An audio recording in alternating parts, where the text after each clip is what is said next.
Ispahani news hour এক্সট্রায় আপনাদের সকলকে স্বাগত জানাচ্ছি। আমরা রোহিঙ্গা ইস্যু নিয়ে আজকে কথা বলবো। যারা খোঁজ খবর রাখেন তারা জানেন যে সম্প্রতি আজকেই রোহিঙ্গা ক্যাম্পের একটি অস্ত্রের কারখানা সেটা সন্ধান পেয়েছে এবং র্যাব সেই অস্ত্রের কারখানা অভিযান চালিয়ে সেখানে যারা আছেন তাদের সংশ্লিষ্ট যারা আছেন তাদের কয়েকজনকে ধরেছেন এবং আরও ওখানে সন্ত্রাসী তৎপরতা রয়েছে কিনা সেগুলো নিয়ে পরে নিশ্চয়ই আরও অভিযান চালাবেন এরকম কথা আজকে সাংবাদিকদের জানিয়েছেন। শুধু কি আজকের এই অস্ত্রের কারখানা পাওয়া গেল সেটা, নাকি গত কয়েকদিন ধরেই আমাদের যখন জাতীয় গণমাধ্যমে নানা রকমের বিষয় নিয়ে কখনো ডিজেলের দাম বৃদ্ধি, কখনো সাম্প্রদায়িক হামলা ইত্যাদি নানান কিছুর ফাঁকে ফাঁকে কিন্তু প্রায় প্রতিদিনই নিয়ম করে এই রোহিঙ্গা ক্যাম্পের খবর আমরা জানাচ্ছিলাম। যারা ফেরত নেওয়ার জন্যে যেই নেতা মহিবুল্লাহ ফেরত পাঠানোর জন্যে তাকে হত্যার পরপরই ঠিক এক সপ্তাহ পরে আবারও প্রায় একই দিনে 7 জনকে হত্যা, এরকম আমরা প্রতিদিনই 7 জন 5 জন 10 দিনে 12 জন হত্যা এরকম নানা রকমের খবরটা দিই।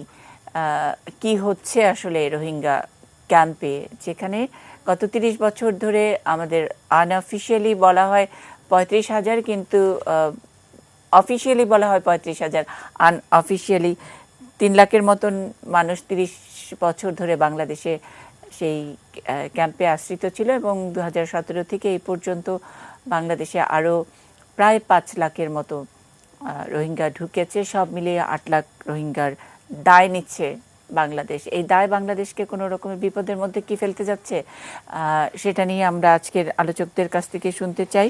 ইস্ট ওয়েস্ট ইউনিভার্সিটির অর্থনীতি বিভাগের সহকারী অধ্যাপক পারভেজ করিম আব্বাসী আমাদের সঙ্গে আছেন স্টুডিওতে, সাংবাদিক মাইনুল আলমও আছেন। আমরা নিরাপত্তা বিশ্লেষক এবং এনএসইউর সিনিয়র ফেলো অবসরপ্রাপ্ত brigadier general doctor M Sakhawat হোসেনকে আমরা পেয়েছি, তার সঙ্গে সংযুক্ত হয়েছি। র্যাবের আইন ও গণমাধ্যম শাখার পরিচালক কমান্ডার খন্দকার আল মঈন আছেন আমাদের সঙ্গে। এটিএন নিউজের কক্সবাজার প্রতিনিধি অর্পণ বড়ুয়ার কাছেও কিছু শুনবো, তিনি আমাদের সঙ্গে সংযুক্ত হবেন। আগে একটু দেখে নেই যে অস্ত্রের কারখানা এবং সেই কারখানা কি পেল র্যাব, সেটা নিয়ে সহকর্মী সাব্বির আহমেদের রিপোর্ট।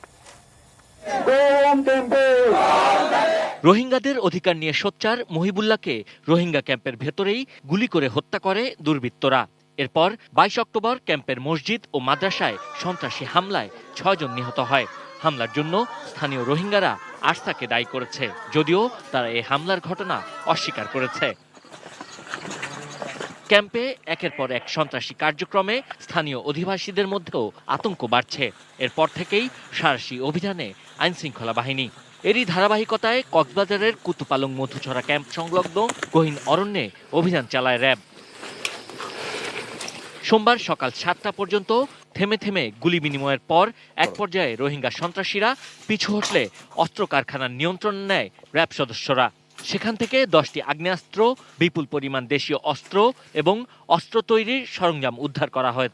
এ সময় বাইতুল্লাহ, হাবিবুল্লাহ ও মোহাম্মদ হাসান নামে 3 জনকে আটক করে র্যাব। তারা সবাই উখিয়ার কুতুপালং ক্যাম্পের বাসিন্দা। এই অস্ত্র তাদের কাছ থেকে কারা নিত বা এই অস্ত্রের অপব্যবহারগুলো কোথায় কি হতো এই সম্পর্কিত বিভিন্ন তথ্য আমরা পেয়েছি। এই সম্পর্কিত আমাদের অভিযান অব্যাহত থাকবে। আমাদের সাসপেক্ট ছিল সেখানে আরও কিছু লোক থাকার সম্ভাবনা ছিল এবং সেখানে গোলাগুলি হয়েছে, বাট আমরা গোলাগুলির প্রেক্ষিতে আমরা অস্ত্র উদ্ধার করেছি, বাট আমাদের কেউ এখানে আহত হয় নাই। সম্প্রতি সময়ে মহিবুল্লাহ হত্যাকাণ্ড ও মসজিদ মাদ্রাসায় হামলার বিষয়ে আটককৃতদের জিজ্ঞাসাবাদ চলছে। Sabbir Ahmed, ATN news, Dhaka.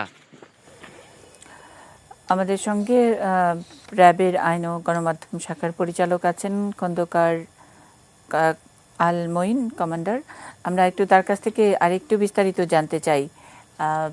এই যে অস্ত্রের কারখানা, এটা কি মনে হয়েছে, এটা কি একদিনে বা 2 দিনে বা 1 সপ্তাহে করা, নাকি এটার নমুনা দেখে কি মনে হয়েছে?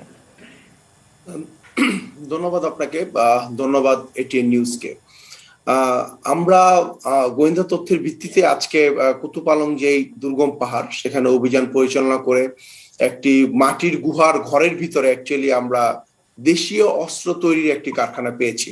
প্রাথমিকভাবে আমাদেরকে যেটা মনে হয়েছে এটা হয়তো বেশ কিছুদিন যাবত, হয়তো 6 মাস 1 বছর এরকম হতে পারে, আমাদের যে গোয়েন্দা তথ্য ছিল বা আমাদের যে ইনফরমেশন ছিল, বাট যেটা হয়েছে যে এটা এতটাই দুর্গম এলাকা, যেটা হচ্ছে আপনার ক্যাম্প যেটা রয়েছে 4 নম্বর ক্যাম্পের পাশে কুতুপালং পাহাড়ের উপরে, বেশ একটি দুর্গম এলাকায়। তো আমাদের আসলে এই সকল, আপনারা জানেন, এই সকল জায়গায় অভিযান পরিচালনা করতেও আমাদের বেশ সুনির্দিষ্ট তথ্যের প্রয়োজন হয়, আমাদের একটি ভালো ফোর্সের প্রয়োজন হয়।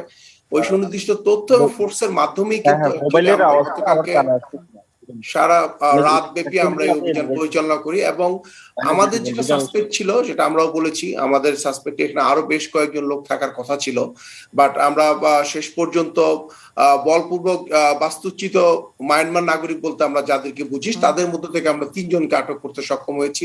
এবং এখানে দেশীয় অস্ত্র তৈরির অনেক সরঞ্জামাদি পাওয়া গিয়েছে, দেশীয় গোলা তৈরিরও সরঞ্জামাদি পাওয়া গিয়েছে। ওই একটাই অস্ত্রের কারখানা নাকি আরো থাকতে পারে?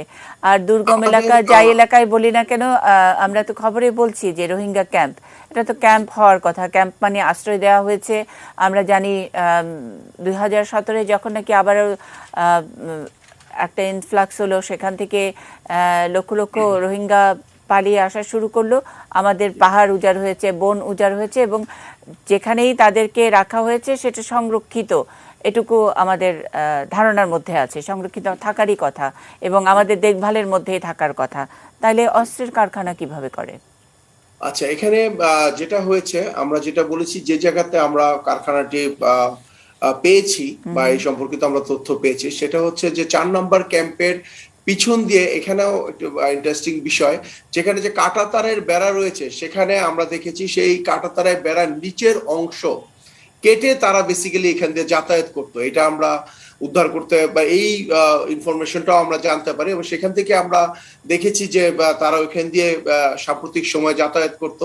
এবং এইখান থেকে যে অস্ত্রগুলো আমরা উদ্ধার করতে সক্ষম হয়েছি, এই অস্ত্রগুলো আপনারা যেটা বলেছেন, সাম্প্রতিক সময়ে যে এই ক্যাম্পগুলোতে যে সহিংসতা হয়েছে, এখানেও ব্যবহৃত হয়েছে কিনা এটাও আমরা তদন্ত করে দেখছি। কারণ আমরা এরকম কিছু পথ পেয়েছি যেখানে এখানে যে অস্ত্র তৈরি করা হয়েছে, এখান থেকে 4 নম্বর ক্যাম্প হয়ে উখিয়া বিভিন্ন ক্যাম্পে যাওয়া সম্ভব। উখিয়ার, তারপরেও মানে এক ক্যাম্প হয়ে উখিয়ার বিভিন্ন ক্যাম্পে যাওয়া সম্ভব, সেটা তো উখিয়া এবং বাংলাদেশের টেরিটরির মধ্যেই। আর একেবারে যদি আমি বলি যে কাঁটাতারের বেড়া, মিয়ানমারের সীমান্তের মধ্যেও যদি ক্যাম্প আমাদের থাকে, তাইলেও নিরাপত্তা, মানে আমাদের বাংলাদেশের নিরাপত্তা এবং ক্যাম্পে যারা আছে তারা বাংলাদেশের যারা দায়িত্বে, আমি জানি যে এখানে আইনশৃঙ্খলা রক্ষাকারী বাহিনীর একটি বিশেষ দল, তাদের নিরাপত্তার দায়িত্বটা তাদের উপরে দেয়া আছে, এবং তারপরে গোয়েন্দা সংস্থা তো বিভিন্ন রয়েছেই। সেক্ষেত্রে কাঁটাতারের বেড়া কেটে চলে গেছে বা মিয়ানমার থেকে এই অস্ত্রগুলো আসছে, সেইটা আমাদের জন্যে কতখানি সুখকর খবর, কতখানি আমরা ঝুঁকির মধ্যে আছি অথবা অব্যবস্থাপনার ব্যাপারটি স্পষ্ট করে? আচ্ছা, প্রাথমিকভাবে আমি বলি, এই যে অস্ত্রগুলো আমরা উদ্ধার করেছি বা অস্ত্র তৈরি কারখানা, এটা আমরা দেশীয় অস্ত্র তৈরি কারখানা, যেটা আমরা একনলা বন্দুক, শুটার গান যেটা বলি, বা দেশীয় যে পিস্তল, এই অস্ত্র তৈরি কারখানাগুলো পেয়েছি। এবং যেটা বলেছেন, হ্যাঁ, মিয়ানমার থেকেও কিছু অস্ত্র আসতে পারে, কারণ আমরা এখানে অস্ত্র মেরামতের কিছু যন্ত্রপাতি আমরা পেয়েছি। আমরা যে নজরদারি রাখছি না তা না, আপনি জানেন যে এই ক্যাম্পগুলোতে আসলে অভিযান পরিচালনা করা বা এই ক্যাম্পগুলোতে নজরদারি রাখা অনেক ক্ষেত্রেই কষ্টসাধ্য, কারণ অল্প জায়গাতে অনেক লোকজন থাকে। পাশাপাশি এখানে আমাদের গোয়েন্দা কার্যক্রম পরিচালনা কিছুটা কষ্টসাধ্য, কারণ এখানে লোকজনকে চিনার ক্ষেত্রে অনেক ক্ষেত্রে কষ্ট হয়, বা মানুষের আইডেন্টিটি, যেটা সাধারণভাবে আমরা একটা জায়গায় অভিযান করলে বা একটা জায়গায় একটা সন্ত্রাসী আইডেন্টিটি বা পরিচয় দিলে তাকে যত সহজে খুঁজে বের করা যায়, এখানে এই ক্যাম্পগুলোতে আসলেই অনেক ক্ষেত্রে গোয়েন্দা সংস্থা বা আমাদের আইন শৃঙ্খলা বাহিনীর জন্য বিভিন্ন তথ্য সংগ্রহ, অভিযান পরিচালনা করা বা বিভিন্ন কার্যক্রম করা অনেক ক্ষেত্রে কষ্টসাধ্য হচ্ছে। পাশাপাশি কাঁটাতারের বেড়া প্রায় শেষের পথে সম্পূর্ণ, বাট কাঁটাতারের বেড়ার চতুর্দিকে যে ওয়াকওয়ে, এই কাজটি কিন্তু এখনো চলমান আছে। পাশাপাশি আপনারা জানেন যে এই ক্যাম্পগুলোতে বিভিন্ন ডেভেলপমেন্ট ওয়ার্ক অলসো, মানে আন্ডারগোয়িং যে ডেভেলপমেন্ট ওয়ার্ক যারা বিভিন্ন বিদেশি সংস্থা করছে, এই কার্যক্রমগুলো চলমান আছে। তো সবকিছু মিলিয়ে আমরা আমাদের গোয়েন্দা তৎপরতা অব্যাহত রেখেছি। আপনি যেটা বলছেন, একটি সংস্থা মূলত এপিবিএন, এখানে আইন শৃঙ্খলা সহ বিভিন্ন যে সংস্থা এপিবিএন 8, 14 এবং 16 ব্যাটালিয়ন, এই 3টি ব্যাটালিয়ন সরাসরি নিয়োজিত রয়েছে। আমাদের র্যাবের উখিয়াতে এবং টেকনাফের মাঝখানে ওয়াইকং আমরা একটি ক্যাম্প স্থাপন করেছি। এখান থেকেও আমরা নিয়মিত নজরদারি রাখছি, প্লাস অভিযান পরিচালনা করছি। আমরা মনে করি আমাদের অভিযান বা আমাদের যে গোয়েন্দা নজরদারি অব্যাহত রয়েছে এবং ভবিষ্যতে এই ধরনের যে অপতৎপরতা, এটা রোধ করতে আমরা সক্ষম হব। আপনার কাছে আরো অনেক প্রশ্ন আছে খন্দকার আল মঈন, আরো অনেক গুলো ইস্যু নিয়ে, কিন্তু এই বিষয়টা আমরা আসলে নিরাপত্তার দিক থেকে কতখানি ঝুঁকি, আপনি যে তথ্যগুলো দিলেন, একটা বিদেশি সংস্থা তারা ওখানে কাজ করে, এনজিওদের আমরা বলি এখন ওয়ার্ল্ডের সবচেয়ে বড় এনজিও হাব এখানে, এবং কক্সবাজারে বসে রোহিঙ্গা ক্যাম্পের উপরে নানা রকমের রিসার্চ এবং নানা ধরনের কাজ করে তারা হয়তো এই বিষয়টির সুরাহা করার চেষ্টা করছেন।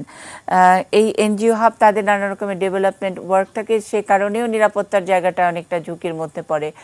আর আমরা এরকম একেবারে দুর্গম এলাকা চিনি না, জানি না। আর দেশীয় অস্ত্রের ব্যাপারটিও আমার কাছে অনেকটা পরিষ্কার নয়। একেবারে বাংলাদেশের মেড ইন বাংলাদেশ এরকম সিল দেওয়া হলে কি আমরা ওটাকে দেশীয় অস্ত্র বলি? যখন নিরাপত্তা বাহিনী নানান রকমের রেড করে ছোট অস্ত্র যেটা উদ্ধার করে, সেটা তো পাশের দেশ মিয়ানমার থেকে বরাবরই ওখান থেকে আসা, বা অনেক সময় ভারত থেকে আসা ইত্যাদি এগুলো বলা হয়। তো এখানে আসলে ব্যাপারটা আমরা কতখানি ঝুঁকির মধ্যে বা ঝুঁকি নিলাম, বা আস্তে আস্তে ঝুঁকিপূর্ণ হয়ে যাচ্ছে, নিরাপত্তা বিশ্লেষক নিশ্চয়ই এই বিষয়টি আমাদেরকে পরিষ্কার করবেন। আমি ডক্টর এম সাখাওয়াত হোসেনের কাছে জানতে চাই।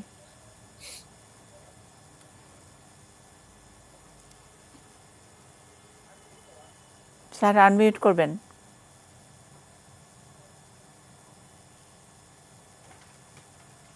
আমাকে শুনতে পাচ্ছেন? জি স্যার। যেটা শুরু করেছিলাম আমরা বলার, যে কোনো দেশে যে কোনো জায়গায় যখন এই ধরনের পরিস্থিতি, একটা কনফ্লিক্ট পরিস্থিতির মধ্যে থেকে যখন এই ধরনের মানুষ, আমরা যাদেরকে রিফিউজি বলি না, তারা বিভিন্ন দেশে যে কনসেন্ট্রেশন করে লার্জ স্কেল, এবং বাংলাদেশের এই জায়গাটিতে বলা হয়ে থাকে যে বিশ্বের সবচেয়ে বড় একক ক্যাম্প, যেমন প্রায় 10 থেকে 11 লক্ষ, এখন 12 লক্ষ হতে পারে, নোবডি নোজ। এই লোকগুলো একটি জায়গায় আছে।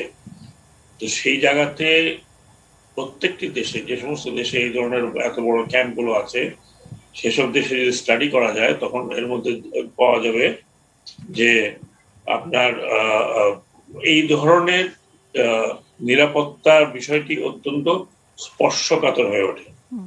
আর বাংলাদেশের যে জায়গায়, যে অবস্থানে রোহিঙ্গারা আছে, এটা মনে রাখতে হবে যে এই জায়গাটা আগের থেকে অত্যন্ত স্পর্শকাতর ছিল, যেহেতু পার্বত্য চট্টগ্রামের জন্য। এবং পার্বত্য চট্টগ্রামের বহু জায়গায় আমরা সেনাবাহিনীর লোকজন এবং অন্যান্য আমরা রেড করে কিন্তু এই ধরনের অস্ত্র কারখানা, আমি বলবো না, ছোট ছোট জায়গায় যেখানে অস্ত্র তৈরি বা অস্ত্রের পার্টস তৈরির অনেক জায়গা ছিল।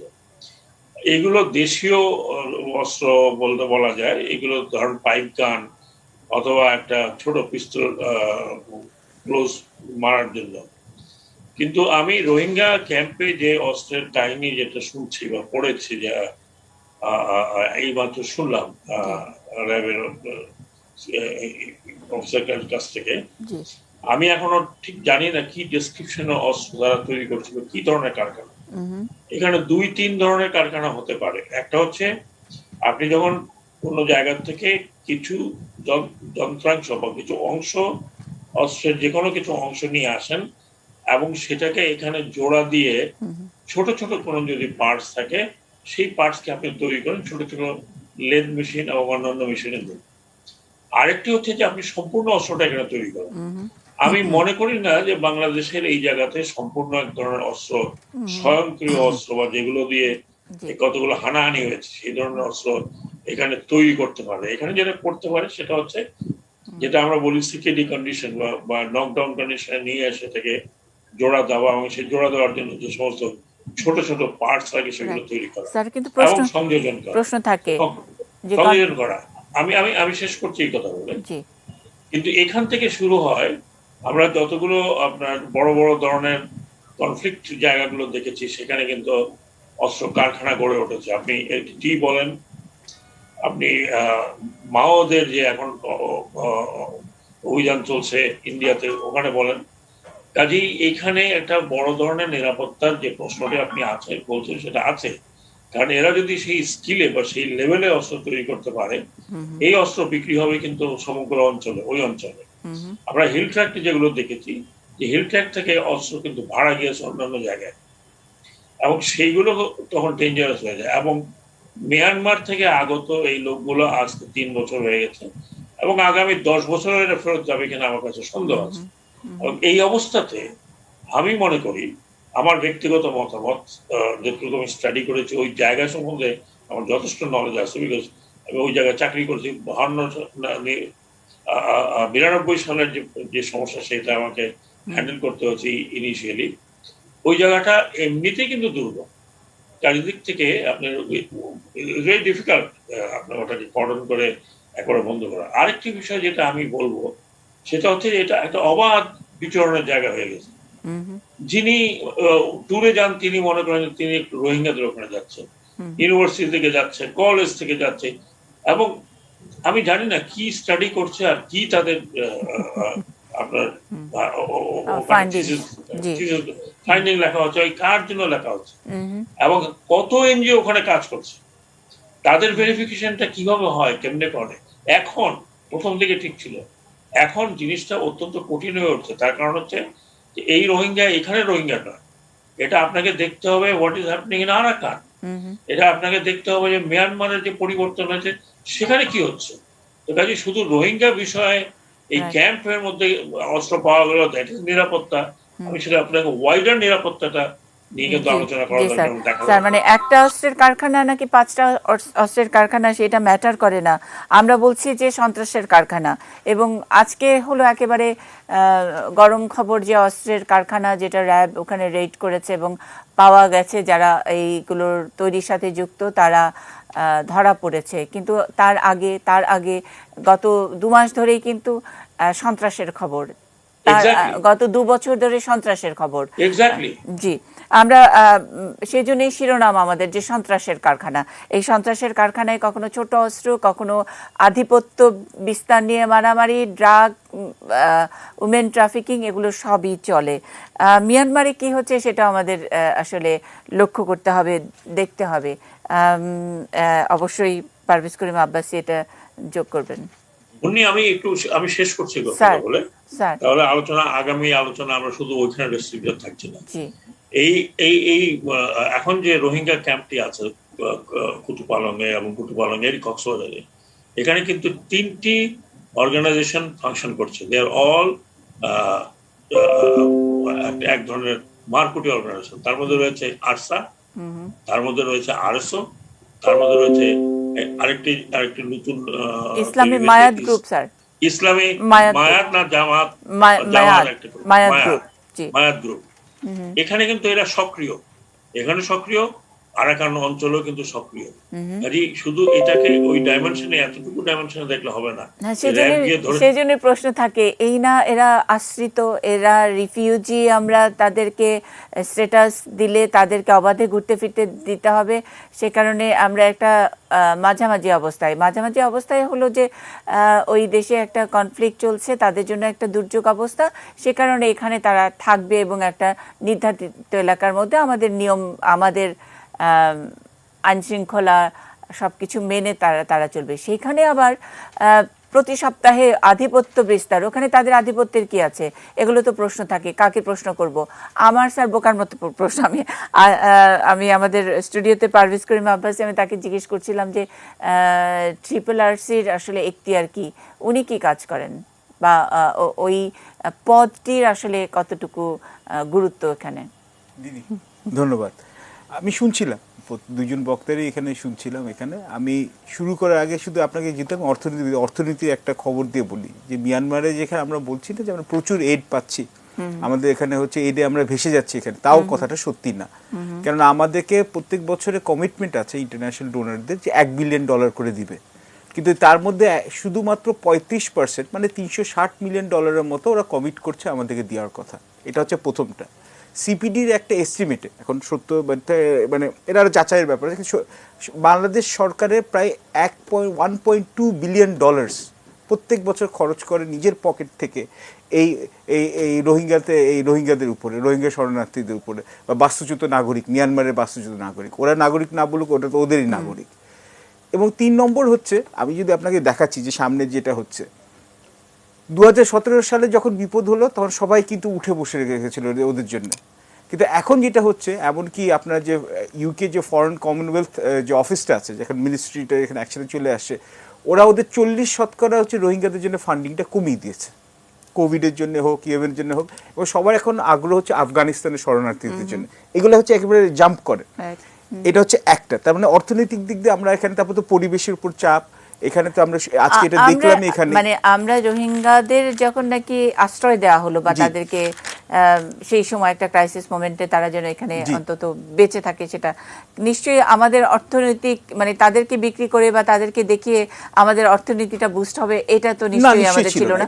আর মানবতার কারণে এটা দেওয়া হয়েছিল। জি, কোনো একটি দিনও তো বাংলাদেশের আমাদের অর্থনীতির যে সূচকগুলো, সেগুলো যদি আমরা একটা অ্যানালিসিস করি 2017 থেকেই ধরি, একটি দিনেও কি যে এই ইন্টারন্যাশনাল এইডের কারণে বাংলাদেশ অনেক বেশি লাভবান হয়েছে, বা বাংলাদেশের একটি টাকাও লাগে নাই এই রোহিঙ্গাদেরকে খাওয়ানোর জন্য? $1.2 বিলিয়ন আমরা নিজেদের টাকা থেকে খরচ করি। আমাদের তো টাকা তো প্রচুর নেই, আমাদের নিজেদের দিয়ে লাগতে হবে। এবং এরপর দিদি হচ্ছে সবচেয়ে মজার কথা হচ্ছে, এটার উপরে আমি মিয়ানমারের দিকেই যাচ্ছি, চায়নার দিকেও যাচ্ছি। এটা হচ্ছে যে আমাদের এখানে পুলিশের, বাংলাদেশ পুলিশের এখান থেকে সোর্স থেকে আছে প্রায় 1200 হচ্ছে মিয়ানমারে রোহিঙ্গার এখানে শরণার্থীদেরকে পাওয়া গেছে বাংলাদেশের বিভিন্ন জায়গায়, যাদেরকে ট্রাফিকিং এর জন্য নিয়ে যাওয়া হচ্ছিল। প্রায় হচ্ছে 2500 লোক পাওয়া গেছে হচ্ছে শরণার্থী, যারা হচ্ছে ইন্দোনেশিয়া বা মালয়েশিয়াতে হচ্ছে সমুদ্র দিয়ে এখানে ইলিগেলি যাওয়ার চেষ্টা করেছে। এর মধ্যে 200 লোক উপর, 250 উপর লোক মারা গেছে। এটা হচ্ছে জাস্ট হিসাব। এতগুলা লোক, মানে আমরা তো বলছি 8.9, এখানে আমরা হচ্ছে 11 লাখ লোক আছে, অ্যাকচুয়ালি 11 লাখ। এদের উপর তো নজরদারি করাটা ডিফিকাল্ট। মানে এখানে হচ্ছে আমরা তো ওদের উপর তো চিপ বসিয়ে করতে পারবো না। এখানে অনেকে বলে না আমরা কি ওদের মাথায় চিপ বসিয়ে করবো? এই ভাষাঞ্চলে আমরা 20,000 লোক নিয়ে গেছি, এটা নিয়ে হিউম্যান রাইটস ওয়াচ এটা ওটা সবাই মিলে হইচই করা শুরু করেছে। দিদি, যেটা আপনার প্রোগ্রামে আমি 2 বছর আগে এখানে বলেছিলাম, এটা কিন্তু একটা হালুয়া রুটিরও ব্যবসা। কিছু কিন্তু আইএনজিও আছে, ইন্টারন্যাশনাল এনজিও, সবাইকে একতরফা না, ভালো কাজ করে, কিন্তু দেখুন ওদের ভেস্টেড ইন্টারেস্ট আছে। এটা তো আমাদের বাংলাদেশের পররাষ্ট্র মন্ত্রী এটা বলেছেন যে ওরা নিজেদের, এখন ওরা কি বলছে যে ওরা রিপ্যাট্রিয়েশন না, লং টার্ম রিহ্যাবিলিটেশন, মানে পুনঃস্থাপন করতে চাচ্ছে, পুনর্বাসন করতে চাচ্ছে। কি আশ্চর্য ব্যাপার স্যাপার। ওদেরকে বলা হচ্ছে যে তোমরা জমি জামা কেনার জন্য তোমাদের অনুমতি দেওয়া হোক। মিয়ানমার তাদের নাগরিকদেরকে ফেরত নিয়ে নিবে কোথায়? ওদের সমস্যা আমাদের ঘাড়ে চাপিয়ে দিয়ে ওরা চুপ করে বসে আছে। আন্তর্জাতিক কমিউনিটি এখন ওরা কিসে নিয়ে চিন্তা করছে? যে ওদের মিয়ানমারের গণতন্ত্র পুনঃস্থাপন করা। রোহিঙ্গাদের নিয়ে কিন্তু চিন্তা কিন্তু বিশেষ একটা নাই। এটা হচ্ছে একটা, দিদি বললাম, এটা হচ্ছে অর্থনৈতিক দিক দিয়ে। 2 দিক হচ্ছে মিয়ানমারের মধ্যে অবস্থা খুবই খারাপ। এটা যে ব্রিগেডিয়ার শাকাওয়াত জি বললেন, খুব ঠিক যথার্থই বলেছেন। ওদের জবরদস্তি হচ্ছে কু হয়েছে ওখানে, হচ্ছে যে ন্যাশনাল ইউনিটি গভর্নমেন্টের যেখানে আছে, ওরা হচ্ছে রেজিস্ট্যান্স শুরু করেছে। 1200 লোক হতাহত হয়েছে, প্রায় 10,000 লোকের মতো, 9,600 মতো হচ্ছে যে মানে কারাবরণ করেছে। এবং এখন সম্প্রতিকালে মানে আমাদের জন্য আরো মানে ঝামেলা হচ্ছে, চীন স্টেটে ইয়াঙ্গনে, তারপর হচ্ছে ওদের আরো 2-3টে জায়গায় প্রভিন্সে হচ্ছে যে ওরা হচ্ছে যে মিয়ানমার টাটমারা ওখানে হচ্ছে ব্যাপক ক্র্যাকডাউন করেছে। এখন ওখানে তো আরো অশান্তি শুরু হয়েছে। ওদের মিয়ানমারের অর্থনীতি এখন স্যাংশনসের জন্য জর্জরিত, এবং এই প্রথমবার হয়েছে। আগে তো হচ্ছে যে ওখানে বামার জনগোষ্ঠী এখন লড়াই শুরু করে দিয়েছে, ওদের মুদ্রাস্ফীতি বেড়ে গেছে, ওদের হচ্ছে যে ওদের কিয়াত যেটা ওদের যে জাতীয় কারেন্সি 60% ভ্যালু হারিয়ে গেছে, গাড়ি ইম্পোর্ট করা বন্ধ করে দিয়েছে।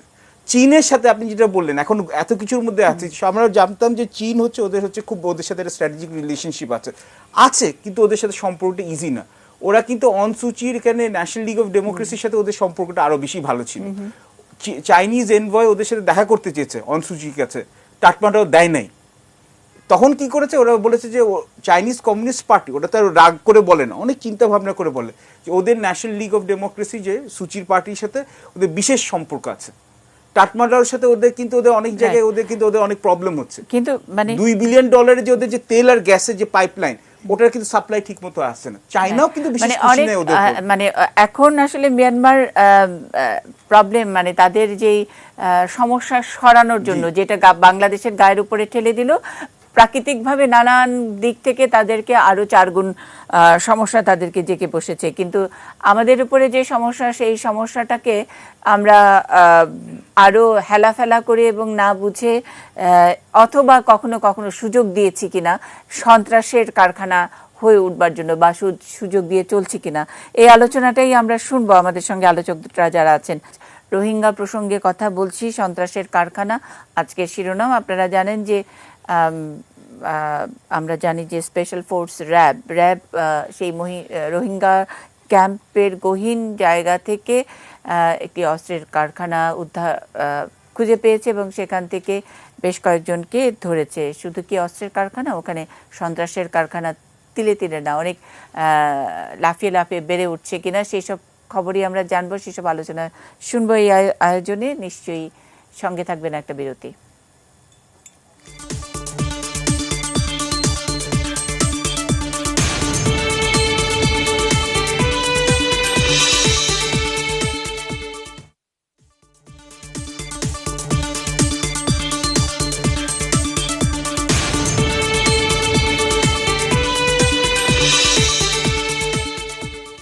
ইস্পাহানি নিউজ আওয়ার এক্সট্রা, সন্ত্রাসের কারখানা, রোহিঙ্গা প্রসঙ্গ নিয়ে আমরা কথা শুনছি। আমাদের সঙ্গে ইস্ট ওয়েস্ট ইউনিভার্সিটির অর্থনীতি বিভাগের সহকারী অধ্যাপক পারভেজ করিম আব্বাসী আছেন।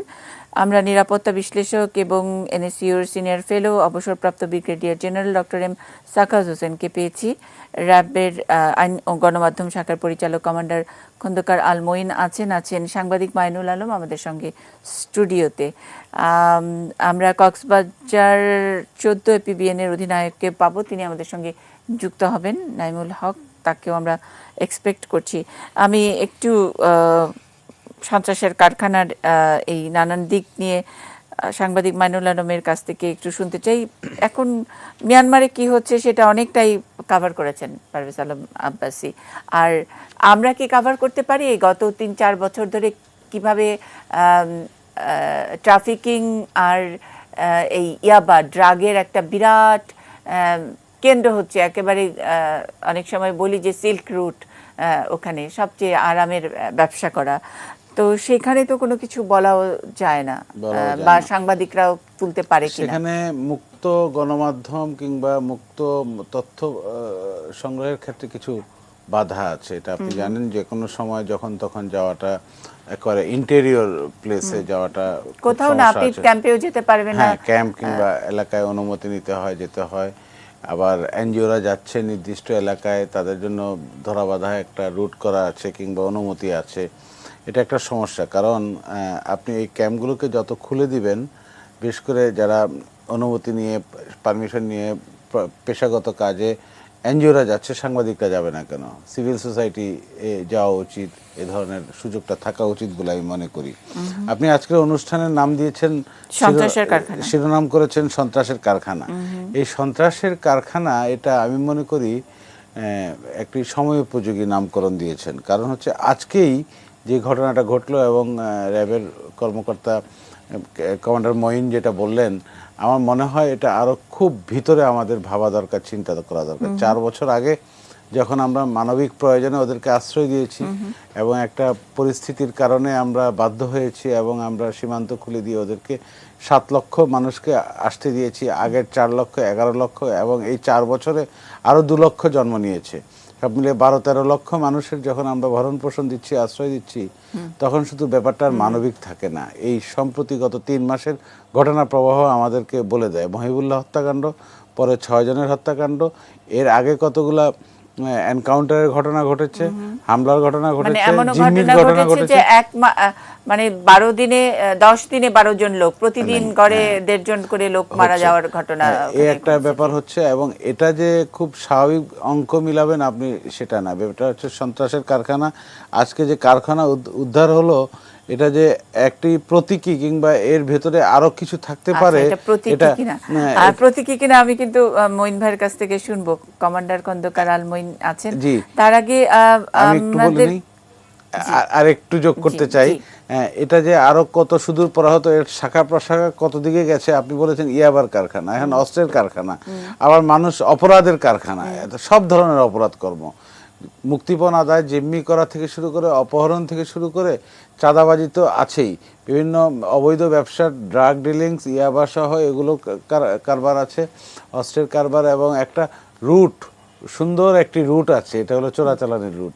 মিয়ানমার থেকে মাদকদ্রব্য ঢুকে এই ক্যাম্পেরই কিছু লোকজনের মাধ্যমে এবং একটা চক্র হয়ে এটা বিভিন্ন জায়গায় সারা দেশে এখন আবার রুটটা আবার একটু ডিরুট হচ্ছে অনেক দিকে, হয়তো স্থিমিত আপাতত হচ্ছে, কিন্তু আমাদের নানান প্রশ্ন আছে এবং জানার ব্যাপার আছে। 4 দফায়, তাই তো 4 দফায় আমরা ভাষাণ চরে নেওয়া হলো প্রায় 18,000 কি 19,000 মতো নিয়েছে, কিন্তু এটা নিয়ে বিদেশি মহলে এখানে প্রচন্ড হইচই শুরু হয়ে গেছে, যাতে ওদেরকে যাতে না নেওয়া হয়, এটা নিয়ে এটা আবার একটা আলাদা আমরা রুটের কথা বলছি। রুটটা আবার এই চোরাচালানির রুট, অবশ্যই ড্রাগ, অবশ্যই ইয়াবা, এবং সেটা এখন ওখান থেকে নোয়াখালী হয়ে চলে আসে। আমি একটু অর্পণ বড়ুয়া আমাদের সঙ্গে সহকর্মী, অর্পণের কাছে জানতে চাই, স্পটে আছেন, কক্সবাজারে আছেন, কিন্তু ঘটনা ঘটলে তার দৌড়ে ওখানে যেতে হয়। আমরা কি অর্পণ বড়ুয়াকে দেখতে পাচ্ছি? অর্পণ আছেন আমাদের সঙ্গে? আচ্ছা আচ্ছা, আমি অর্পণ বড়ুয়ার কাছে যাওয়ার আগে নাইমুল হক আমাদের সঙ্গে যুক্ত হয়েছেন, আমাদের সঙ্গে জুমে যুক্ত হওয়ার কথা ছিল। নাইমুল হক, আপনি শুনতে পাচ্ছেন? ফোনে পেয়েছি।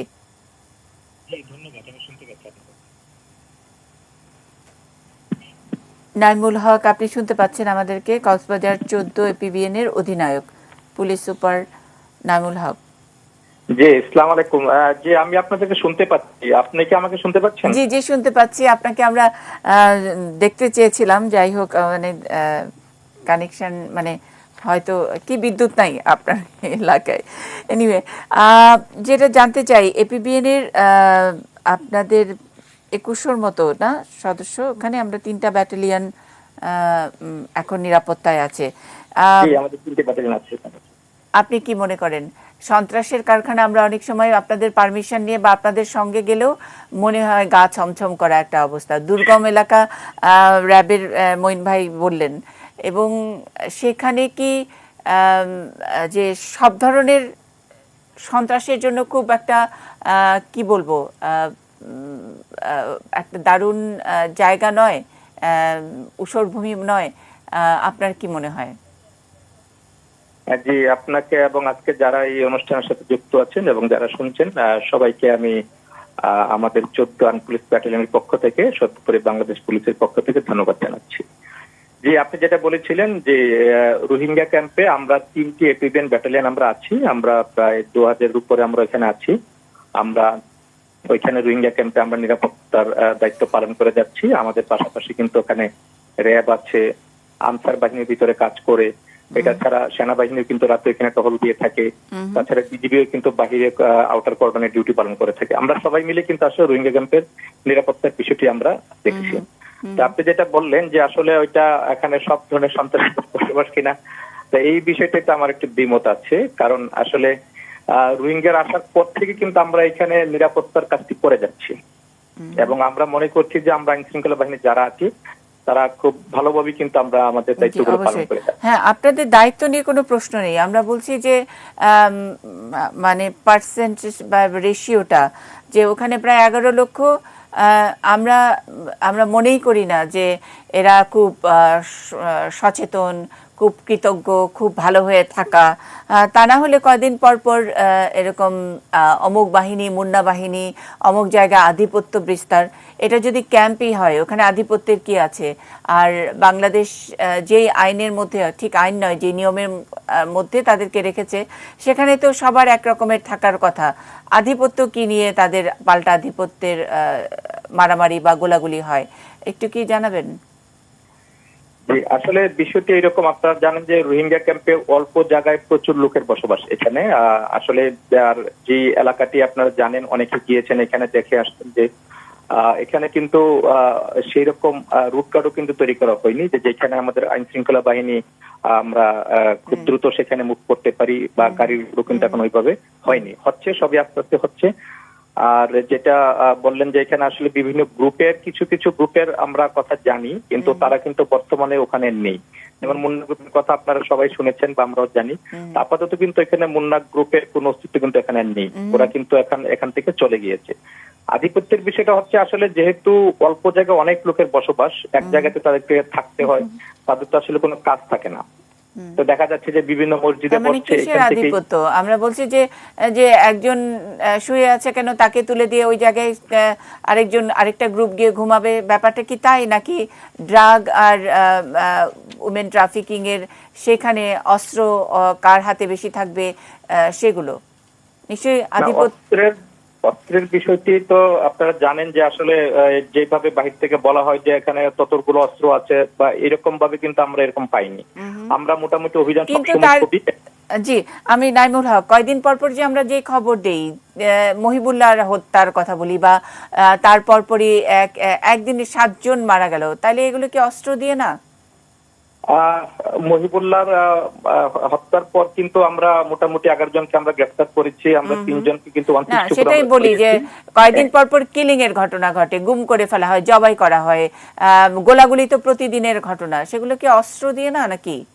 জি, ওই আপনার কয়েকদিন আগে যে ঘটনাটি ঘটলো যে 6 জনকে যেখানে হত্যা করা হয়েছে তার সবগুলোই কিন্তু দেশীয় অস্ত্র ছিল, অর্থাৎ আপনার সেই কাজে কিন্তু ওরা দা, ছুরি, এই সমস্ত জিনিস কিন্তু ওরা ব্যবহার করেছে। ওইখানে কিন্তু গুলিতে কিন্তু কারো মৃত্যু হয়নি।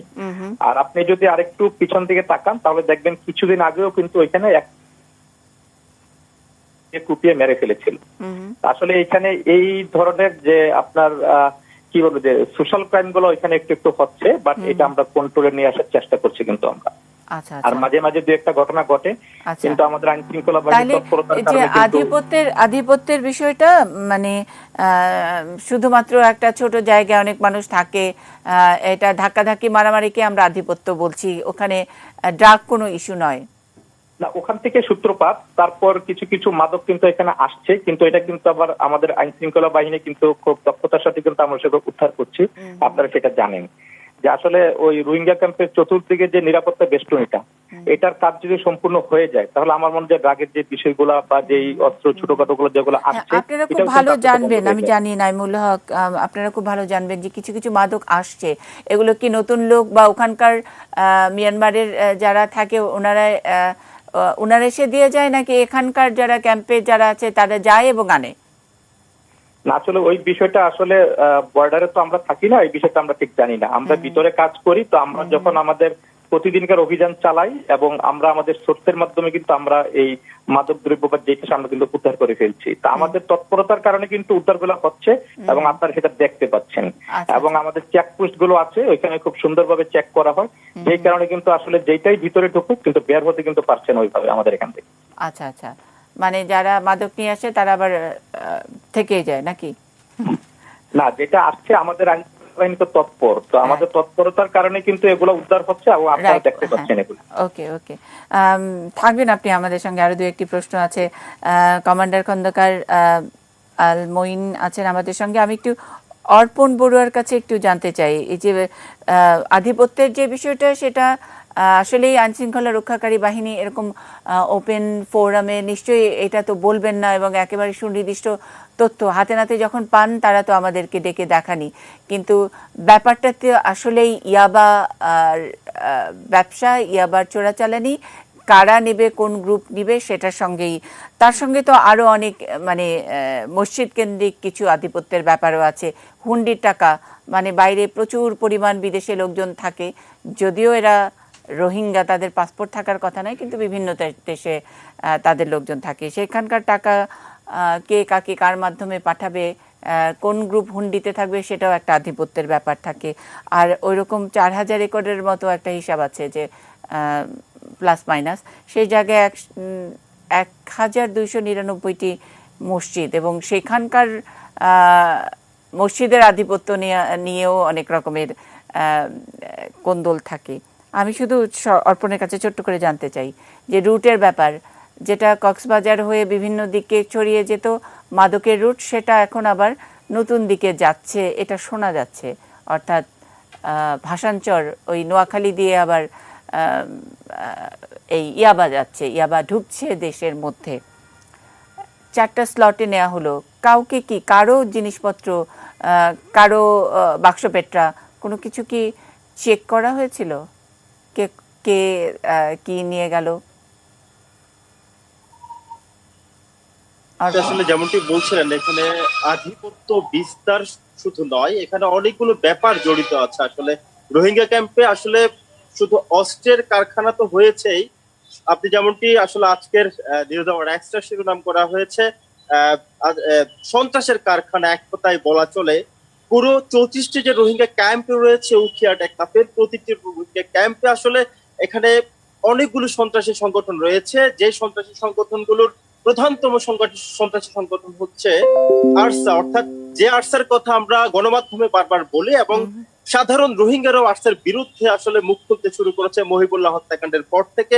এবং সাম্প্রতিক সময়ে যে 22 অক্টোবর 7 জন মাদ্রাসার ছাত্র শিক্ষককে খুন করা হলো, তারপরে এবং আগে বিভিন্ন সময় আসলে সাধারণ রোহিঙ্গারা আরসার বিরুদ্ধে মুখ খোলা শুরু করেছে। সাধারণ রোহিঙ্গাদের মতে তারা আমাদেরকে বিভিন্ন সময় বলছেন আসলে উখিয়া টেকনাফের যে 34টি রোহিঙ্গা ক্যাম্প রয়েছে সেখানে একটি নিরবিচ্ছিন্ন আধিপত্য বিস্তার করার জন্য আরসার সংগঠনের সদস্যরা তারা নানান রকম কর্মকাণ্ড চালিয়ে আসছে। আসলে বিশেষত তাদের প্রধানতম ব্যবসা হচ্ছে মাদক ব্যবসা, এবং এই মাদক ব্যবসাকে চাঙ্গা করে রাখার জন্য, জিয়ে রাখার জন্য আসলে প্রতিটি ক্যাম্পে তারা নিজস্ব কর্মী বাহিনীর সৃষ্টি করেছে।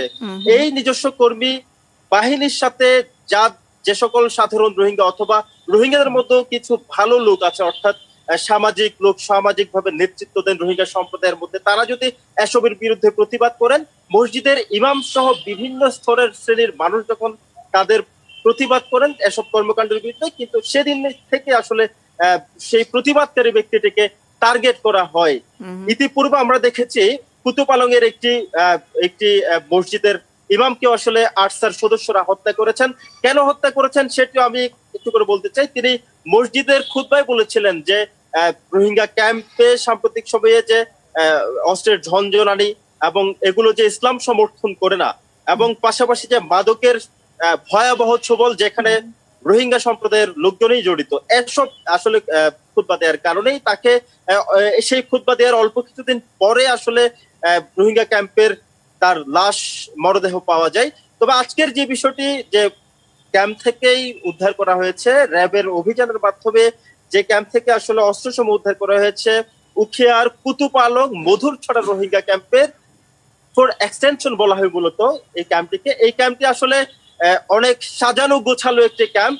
উখিয়ার এবং টেকনাফের 34টি ক্যাম্প রয়েছে, সেই প্রতিটি ক্যাম্পের মতো অসাধারণ প্রাকৃতিক দৃশ্যের ভরপুর সৌন্দর্যের একটি ক্যাম্প হচ্ছে ফর এক্সটেনশন, যেখানে সাম্প্রতিক সময়ে ত্রিপুরার্সের তত্ত্বাবধানে সেখানে আসলে পরিবেশ সম্মত ভাবে গাছ লাগানো শুরু করে, যেখানে গেলে আসলে মনে হবে না যে এটি আসলে একটি বাংলাদেশের কোনো শরণার্থী ক্যাম্প।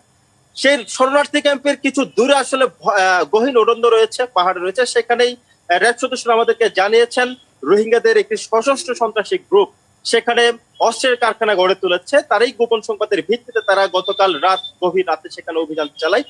র্যাবের উপস্থিতি টের পেয়ে যখন রোহিঙ্গা সন্ত্রাসীরা র্যাবকে লক্ষ্য করে গুলি ছুড়ে আত্মরক্ষায় র্যাবও আসলে পাল্টা গুলি চালায়। দীর্ঘ 4 ঘন্টা ধরে আসলে র্যাব এবং যে রোহিঙ্গা সন্ত্রাসীরা রয়েছে তাদের মধ্যে গুলি বিনিময় হয়। সকাল 7টা পর্যন্ত গুলি বিনিময় চলে। পরবর্তীতে র্যাবের কারণে আসলে যখন সন্ত্রাসীরা পিছু হটতে বাধ্য হয়, তখন অস্ত্রের কারখানা তারা র্যাব সদস্যরা নিয়ন্ত্রণ নেয়। পরবর্তীতে সে অস্ত্রের কারখানা থেকে 10টি আগ্নেয়াস্ত্র, বিপুল পরিমাণ গোলা বারুদ এবং বিপুল পরিমাণ অস্ত্র তৈরির সরঞ্জাম উদ্ধার করা হয়েছে বলে র্যাব আমাদেরকে জি। জানিয়েছেন। পাশাপাশি 3 জন অস্ত্র তৈরির কারিগরকে র্যাব গ্রেপ্তার করেছে।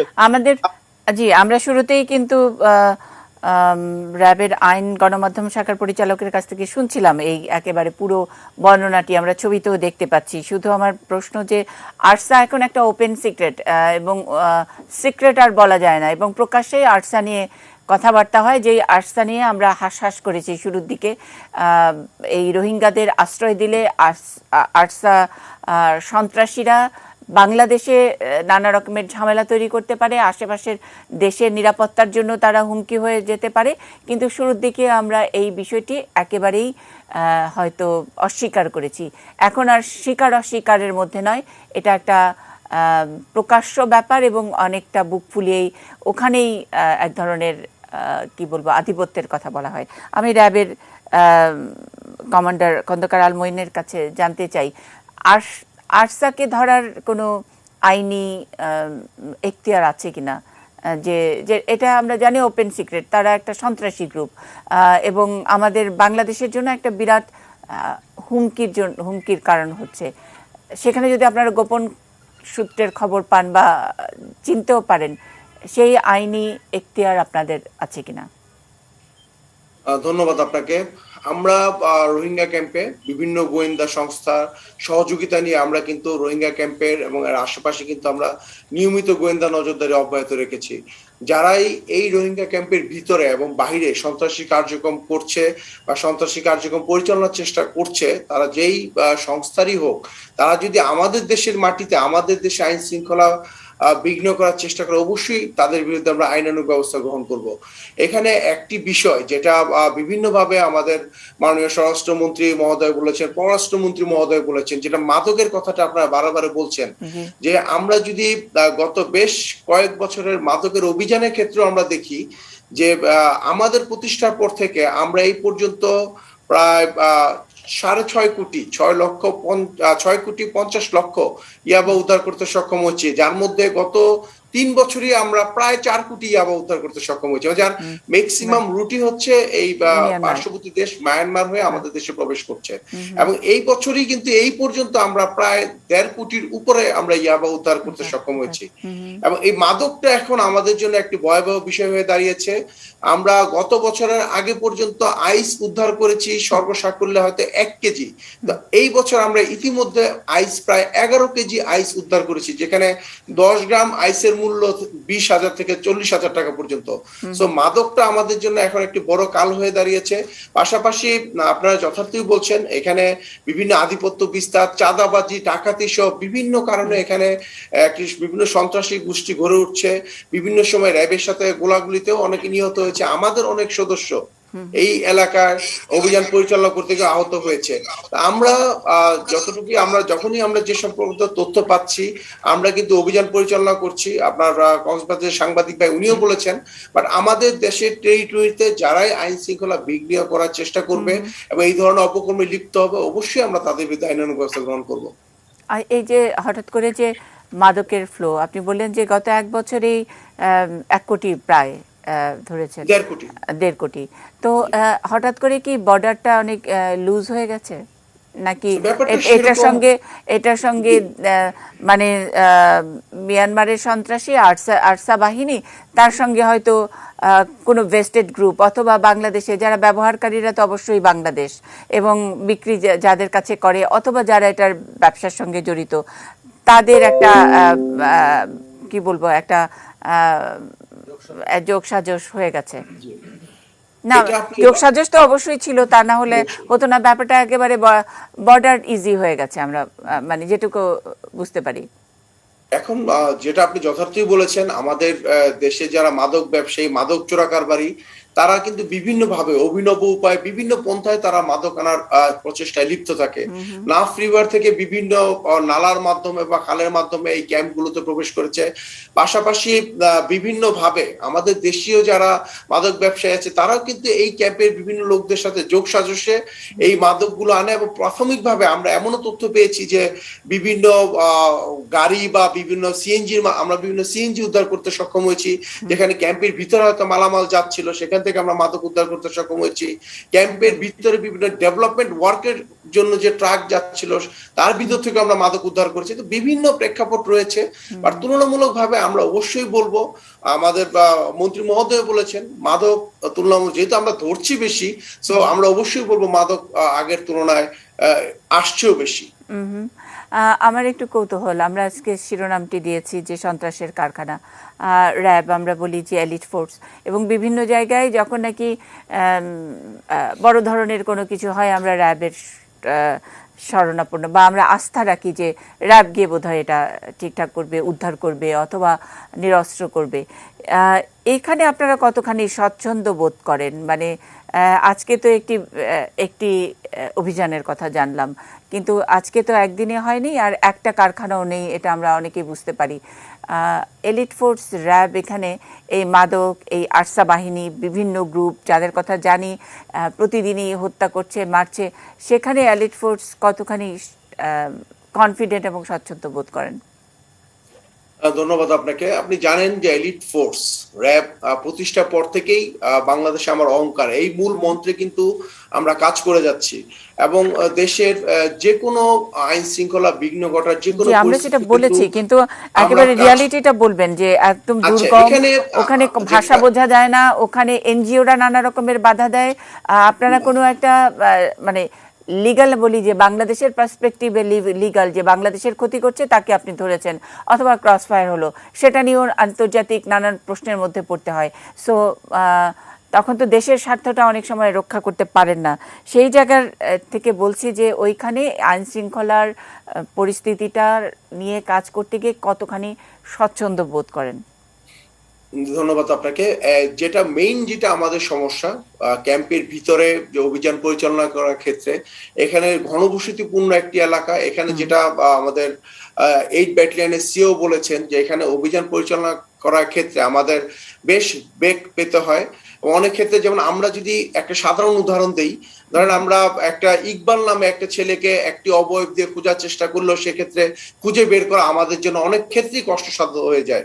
এবং এই সমস্যাটাই এখানে, এবং এই ক্যাম্পের ভিতরে যেটা আমরা অনেক ক্ষেত্রে ইনফরমেশন বা সোর্স নিয়োগ করে যে আমরা কাজ করি, এখানে এই সোর্সেস সাপোর্ট বা ইনফরমেশন পেতেও আমাদের জন্য কষ্টসাধ্য হয়।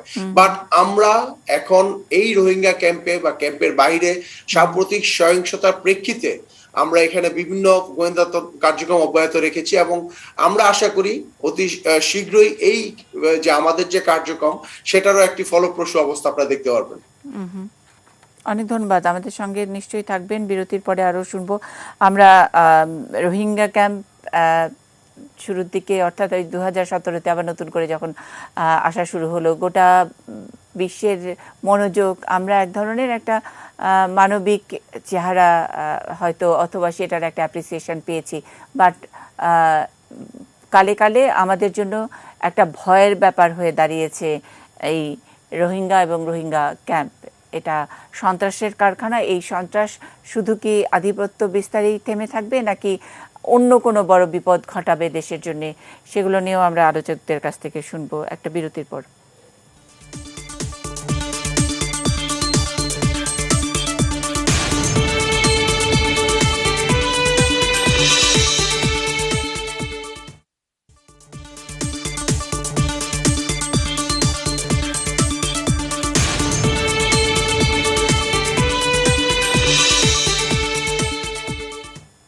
ইস্পাহানি নিউজ আওয়ার এক্সট্রা, সন্ত্রাসের কারখানা, এই শিরোনামে আমরা কথা শুনছি। রোহিঙ্গা ক্যাম্পের সাম্প্রতিক ঘটনাবলী নিয়েই বিচার বিশ্লেষণ হচ্ছে। আমরা অনেক বেশি আতঙ্কিত হচ্ছি। যেই ইমেজ এতদিন ছিল সেই ইমেজ আর থাকছে না। বারবার করে আরসার কথা বলা হচ্ছে, কারা এই আরসা, এবং তার সঙ্গে পাকিস্তানের যে জঙ্গি গোষ্ঠী তাদের যে সরাসরি যোগাযোগ সেগুলোর খবরও পাওয়া যায় প্রায় প্রতিদিনই। তাহলে আসলে কোথায় গিয়ে দাঁড়াচ্ছে? খুব অল্প করে আমি শাকত স্যারের কাছ থেকে শুনে এসে আপনার কাছে আসছি, পারভেজ করিম আব্বাসী।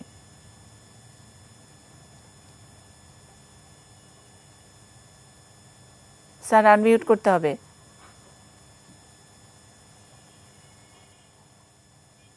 আমাকে বলছেন? জি স্যার। আপনি প্রশ্নটা আবার করুন। আমি স্যার আরসার সঙ্গে পাকিস্তানের লস্করি তৈয়বার যোগাযোগ সেগুলা এখন কিন্তু মুখে মুখে আলোচনার, 8-10টা গ্রুপ সবই ওরকম জঙ্গি সংগঠন।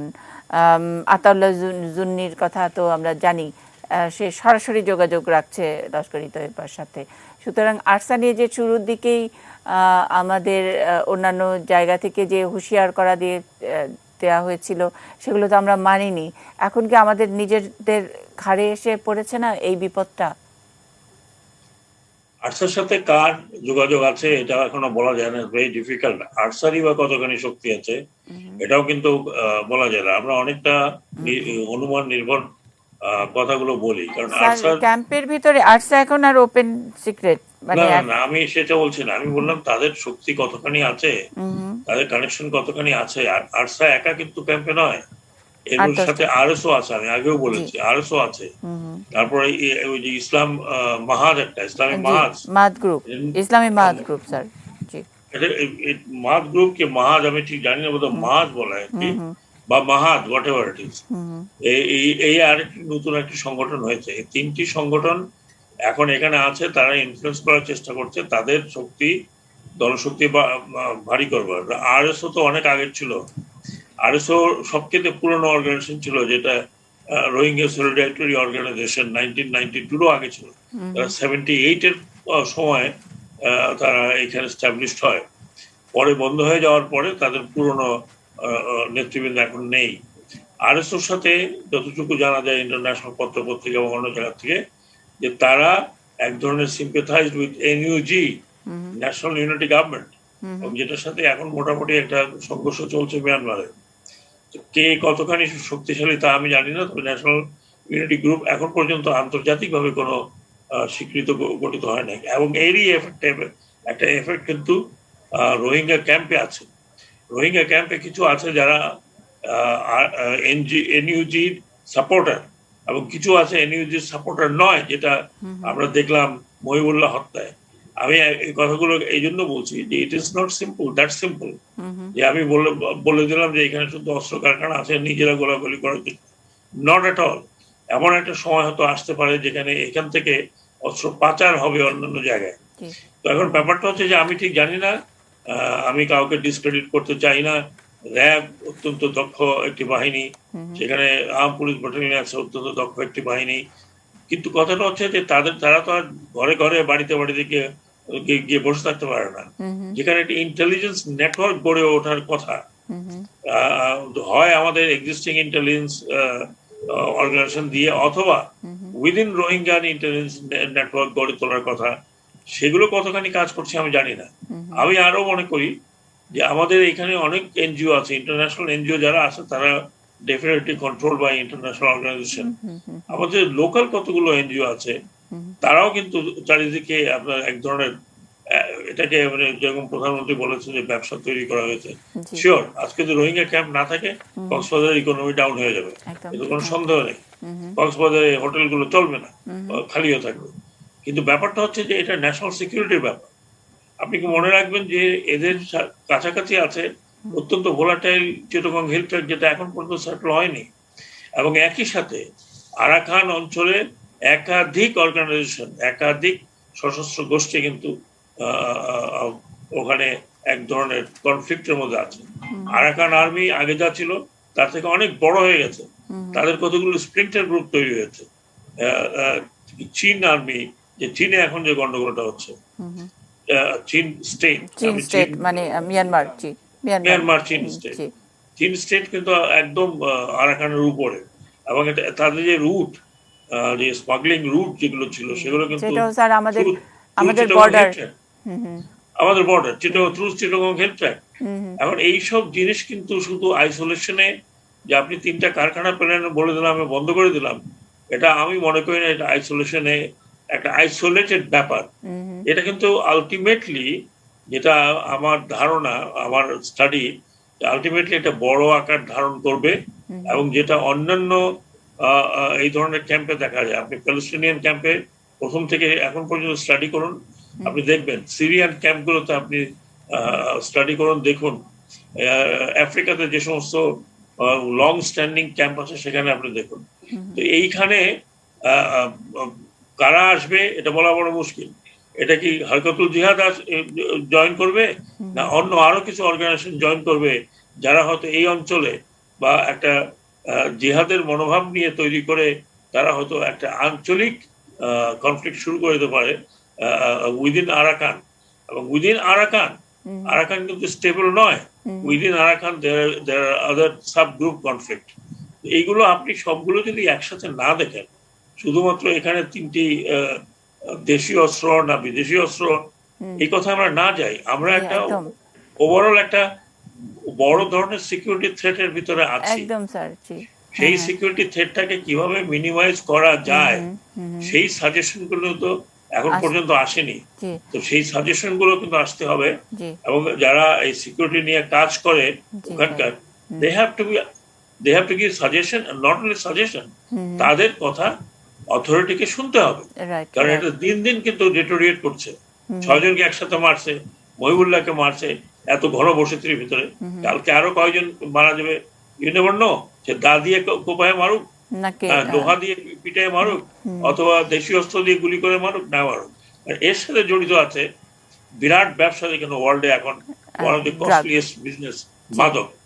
এবং এই মাদক শুধু রোহিঙ্গা ক্যাম্পে নয়, এই কক্সবাজারের অন্যান্য জায়গায় অন্যান্য অঞ্চলে তাদের সেখানকার লোক জড়িত। কালকে আমি পড়লাম যে আমার আশ্চর্য লাগলো যে টিচাররাও জড়িত মাদক ব্যবসায়। মাদক ইজ নাও এটা one of the costliest business all around the world. সেই জায়গাটাতে আমাদেরকে একটা আইসোলেটেড ইস্যু নিয়ে আপনি ধরলেন, বাস দ্যাট ইজ, আরো আমরা ধরবো, that's not enough. G sir.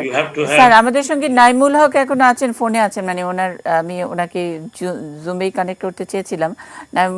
Cox's Bazar 14 PBN এর অধিনায়ক পুলিশ সুপার নাইমুল হক, আমি আবারও একটু আপনার কাছে জানতে চাই, স্যার যেটা বলছিলেন, ডক্টর এম সাখাওয়াত হোসেন বলছিলেন ইন্টেলিজেন্স নেটওয়ার্ক কতটা কোঅর্ডিনেটেড, সেইটা কি একটু আমাদের সঙ্গে শেয়ার করবেন? আর যেই বড় ধরনের একটা আশঙ্কা, একটা ন্যাশনাল সিকিউরিটির কথাও তিনি বললেন। জি ধন্যবাদ। আমি স্যারের অনেকগুলি টকশোই আমি শুনেছি এবং তার সাথে একটা ছিলাম যে স্যার সবসময় খুব গঠনমূলক কথা বলেন এবং বিশেষ করে ইন্টেলিজেন্স নিয়ে কিন্তু স্যার সবসময় কথা বলে থাকেন। তো আমি একটা কথা বলবো যেটা আসলে আমাদের এই রোহিঙ্গা ক্যাম্পের ভিতরে অনেকগুলি ইন্টেলিজেন্স টিমে কিন্তু কাজ করছে, আপনারা জানেন। একটা বড় সাফল্য কিন্তু আমরা পেয়েছি। আপনারা জানেন যে আসলে অত্যন্ত জনবহুল একটি এলাকা, এখানে কিন্তু আসলে খুঁজে খুঁজে বের করাটা খুব ডিফিকাল্ট। ওরা কোথাও যদি লুকিয়ে থাকে ওদেরকে কিন্তু খুঁজেই পাবে না। তো এই ক্ষেত্রে কিন্তু ইন্টেলিজেন্সের সহায়তা ছাড়া কিন্তু আসলে আমরা কোনো কাজই ভালোভাবে করতে পারবো না। তো আমাদের ইন্টেলিজেন্স টিম এখানে অনেকগুলি আছে, আপনারা জানেন 7 থেকে 8টি ইন্টেলিজেন্স এখানে আছে। তো তার যেভাবে বলেন আরো গ্রহণ করতে হবে, কারণ এখানে একমাত্র ইন্টেলিজেন্সই খুব ভালোভাবে কাজ করতে পারবে এবং তাদের সহায়তা নিয়ে কিন্তু আমরা আমাদের কাজগুলি করতে পারবো। এটা আসলে খুব মানে এটা একটা খুবই একটি চমৎকার কথা স্যার বলেছেন। আর কিছু বিষয় নিয়ে একটু বলি। একটি বিষয় আপনারা বলেছেন যে আস্থার যে বিষয়টি আর কি, তো এটা নিয়ে আসলে তো অনেক সময় কথা হয়, তো আমরাও কথা বলি অনেক সময়। আসলে আস্থার বিষয়টি ওইভাবে কিন্তু আসলে এখানে নেই। আমরা বলেছি যে আস্থার নাম ধারণ করে কিছু লোক এখানে কিছু কাজ করে থাকে নিজেদের আধিপত্য দেখানোর স্বার্থে। আমরা অনেক অভিযান চালিয়েছি, অনেককে আমরা ধরেছি। গত মাসে কিন্তু আমরা অল আউট একটা আমরা আমাদের বড় একটা অভিযান আমরা চালিয়েছি। আমার ব্যাটালিয়ন 14 ব্যাটালিয়ন 172 জনকে কিন্তু আমরা গ্রেফতার করেছি, বিভিন্ন অপরাধী, ওয়ারেন্টের আসামি এবং আস্থার নামধারী। আমরা তাদেরকে ইন্টারোগেশন করেছি, কথাবার্তা বলেছি। আসলে ওদের সবারই ওই একটাই কথা, আসলে আস্থার ওইরকম কোন এখানে নেই, কিন্তু ওরা নিজেদের প্রভাব বিস্তার করার জন্য কিন্তু এই কাজটা এখানে করে থাকে।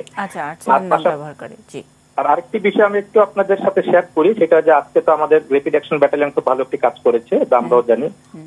আমি তাদেরকে ধন্যবাদ জানাচ্ছি আমাদের ব্যাটালিয়নের পক্ষ থেকে। তবে বিষয়টি একটু ক্লিয়ার করতে চাই আমি, যে আসলে আমরা তো ব্যাটালিয়নের ভিতরে আমরা কাজ করি, যেখানে বাউন্ডারি সীমানাটা আছে তার ভিতরে কিন্তু আমরা রোহিঙ্গা ক্যাম্প হিসেবে কাজ করে থাকি। তো আমি কিন্তু এই ঘটনাটা ঘটার পরপরই আমি র্যাবের যে অধিনায়ক সাহেব আছেন, আমি ওনার সাথে কথা বলেছিলাম, ওনাকে ধন্যবাদ জানিয়েছি। তো যেই অস্ত্রের যে কারখানার কথা বলা হয়েছে, এটি কিন্তু ক্যাম্পের ভিতরে না, এটা ক্যাম্পের যে আমাদের বাউন্ডারি সীমানা আছে রোহিঙ্গা ক্যাম্পের, তার থেকে প্রায় 1 কিলোমিটার দূরে এটি অবস্থিত। ওনার সাথে আমি কথা বলেছি, কারণ রোহিঙ্গা ক্যাম্পের ভিতরে তো আমরা সবসময় অভিযান করে থাকি। তা আমরা সবসময় চেষ্টা করি এরকম কিছু আছে কিনা আমরা খুঁজে বের করতে। আমরা এটিবিয়ান বাহিরে কাজ করি না, আমরা ভিতরেই কাজ করি। এটা পাওয়ার পর আমি ওনার সাথে শেয়ার করেছিলাম, তিনি আমাকে জানিয়েছেন যে হ্যাঁ, এটা ক্যাম্পের ভিতরে, এটা বাহিরে। তো যাক, যেহেতু এটা বাহিরে পাওয়া গিয়েছে, তা আমরা আরো সতর্ক হচ্ছি। আমরা আমাদের ভিতরের ইন্টেলিজেন্স গুলো আরো এটা কিনা কাজ করতে বলেছি আমরা, যে ভিতরে যদি এরকম কোনো কিছু অস্তিত্ব থাকে অবশ্যই যেন এটা আমাদের নলেজে চলে। মানে খন্দকার আল মঈনের কথা সূত্র ধরে যদি একটু জানতে চাই, এই যে উনি একটা হিসাব দিলেন, ইয়াবার পরিসংখ্যান দিলেন, সেটা নিয়ে কি আপনারা কোনো অভিযান চালান নাকি ভিতরে? হ্যাঁ, ইয়াবা নিয়ে তো আমাদের অভিযান চলে, আমরাও তো অনেক ইয়াবা উদ্ধার করি। ভেতরে যদি রেগুলার অভিযান চলে, তাহলে ধরেন গত মাসের হিসাব 1.5 কোটি ইয়াবা পেয়েছে, সেটা তাহলে কিভাবে সম্ভব? এটাও কি ক্যাম্পের বাইরে? যে 2 মাস আগে কিন্তু আমরা এই টিপিবিএনও কিন্তু আমাদের অভিযান চালে এখান থেকে একটি চালান থেকে 3.5 লক্ষ ইয়াবা উদ্ধার করেছে। আসলে যখন ইয়াবা ভিতরে ঢুকছে, আমাদের ইন্টেলিজেন্স কিন্তু কাজ করে যাচ্ছে, আমরা কিন্তু তাদেরকে ধরে ফেলছি সাথে সাথে। আচ্ছা, থাকবেন আমাদের সঙ্গে। একেবারে শেষ বিরতির পরে পারভেজ করিম আব্বাসী এবং মাইনুল আলম দুজন কথা বলবেন।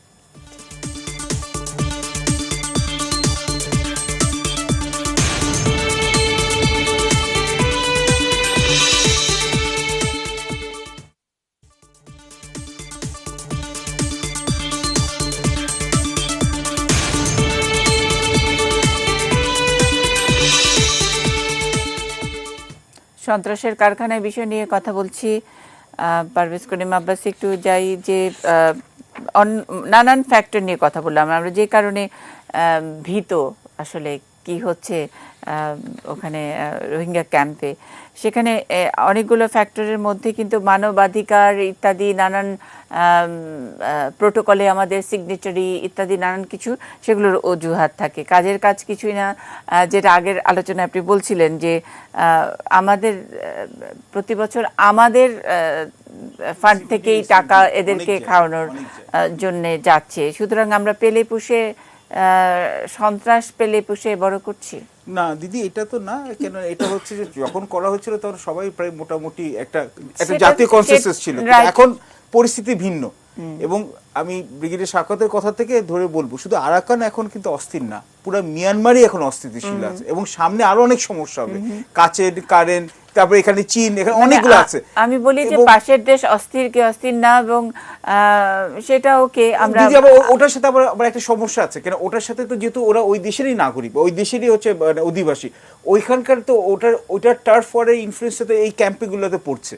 এবং আমার প্রশ্ন যে আমি কতখানি কনসিডার করব যে ওদের দেশ এখন অস্থির, সুতরাং এরা এখানে বসে যতই সন্ত্রাসী করুক না কেন আমরা চুপ করে থাকবো, বা আমরা কোনো অ্যাকশনে যাব না, আমরা এখনো মানবিকতার একটা বিরাট খেলা।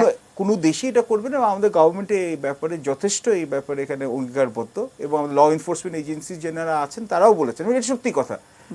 National interest comes first. এটা কেন, আমার দেশে যদি আগুন লাগে আমি এখানে বাহবা পাওয়ার জন্য তো হবে না। পাশের দেশে পানি আছে কি নাই সেটা আমাদের এবং দিদি, আর যেসব দেশ থেকে ওদের যেখানে মায়া কান্না কাঁদছে, তারা তাদেরকে নাগরিক হিসেবে নিয়ে যাক না, আমাদের তো কোনো আপত্তি নাই, ওটা তো করবে না। সবাই বলছে বাংলাদেশে এখানে ডিপোজিট। মজা হলো যে কে মায়া কান্না করছে আর নিয়ে যাবে কি যাবে না সেগুলো বলেও কোনো লাভ নাই, নিয়েও যাবে না। এবং কিন্তু আমাদের আসলে আমরা এই সন্ত্রাসটাকে পালবো নাকি, আমরা আমাদের নিজের গায়ে আগুন লাগানোর মতো ব্যাপারটা কেন, ওদের জন্য আমাদের দেশে ন্যাশনাল সিকিউরিটি কম্প্রোমাইজ হোক, এটা কোনো দেশই এটা রেসপন্সিবল গভর্নমেন্ট চাইবে না। এবং আমাদের আবার এর সাথে সাথে শুধু অভ্যন্তরীণ না, মিয়ানমারের ভিতরে কি হচ্ছে সামনে, এটাও আমাদের চোখে রাখতে হবে। এবং আমাদের সব জায়গায় দিদি একটা জিনিস বলতে হবে, আমাদের এখানে মানে আমাদের এফোর্টটা 200% হবে, কারণ এখন কিন্তু কথাটা সব জায়গায় কিন্তু এই রোহিঙ্গা কথাটা ভুলে গেছে কিন্তু একদম। সব জায়গায় কিছু বলছে হচ্ছে যে সুচির গভর্নমেন্টকে ফেরত আসুক, মানে সুচির গভর্নমেন্ট আসুক, তার সঙ্গে সঙ্গে রোহিঙ্গারা ফেরত যাক, একসাথে আমাদের করতে হবে। এবং এটা আমাদের ইকোনমিক ডিপ্লোমেসি বলে, আমাদের যে ট্র্যাডিশনাল ফরেন ডিপ্লোমেসি বলে, এবং ডিফেন্স ডিপ্লোমেসি সব জায়গায় লাগবে। কেননা এবং এখানে মালয়েশিয়া, ইন্দোনেশিয়ার ওদের কিন্তু চাপে কিন্তু আসিয়ানদের এখানে কিন্তু ইনভাইট করে নাই, কিন্তু ওদের সাথে এনগেজ করতে হবে। এবং এখন চায়নার সাথে ওদের একটা সম্পর্কটা টান পোড়ানো লেগেছে, তার মানে ওখানে যেতে হবে। আমেরিকার সাথে এখানে আমাদের সব জায়গায় এখানে নক করতে হবে, এখানে এটা হচ্ছে যে ভবিষ্যতে আমাদের মাথা ব্যথা আরো বাড়তে পারে।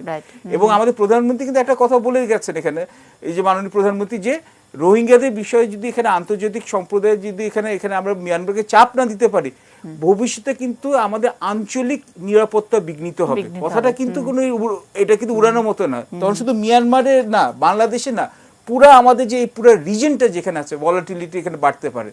এবং আমাদের এখানে কিন্তু মিয়ানমারের সরকারের উপর প্রচন্ড চাপটা দেওয়া উচিত বিভিন্ন ফোরামে, কেন ওরা কিন্তু হচ্ছে, এবং দেখুন ওরা কিন্তু ওদের নাগরিককে দিয়ে ওরা এখন বলছে আমাদের কোভিড আছে। শুধু একটা কথা বলে দিই, এই যে ড্রাগস কেন বাড়ছে, একটা হচ্ছে কেন এই 1 বছরে করোনার জন্য ওদের হচ্ছে যে ওখানে ওদের এখানে অ্যাক্টিভিটি কমে গেছে, এবং ওরা তো নিজেদের দেশে গৃহযুদ্ধ হচ্ছে। ইউএন স্পেশাল এনভয় বলছে যে ওদের গৃহযুদ্ধ হচ্ছে, সব জায়গায় ওরা নিজেদের লড়াই করছে। আর ওই জায়গাতে এমনিতে ড্রাগসের একটা কারখানা, ওখান থেকে তো ড্রাগস এমনিতেই আসে, মানে আসার চেষ্টা করে। এখন তো মিয়ানমারের ভিতরে সবকিছু ভেঙে যাচ্ছে। আচ্ছা, আমাদের এখন সামনে অত্যন্ত বেশি সতর্ক থাকতে হবে। আমরা ডিপ্লোমেসির জায়গাটা সবচেয়ে গুরুত্বপূর্ণ, এবং কেউ যখন নাকি 100 করবে আমাদের 200 করতে হবে।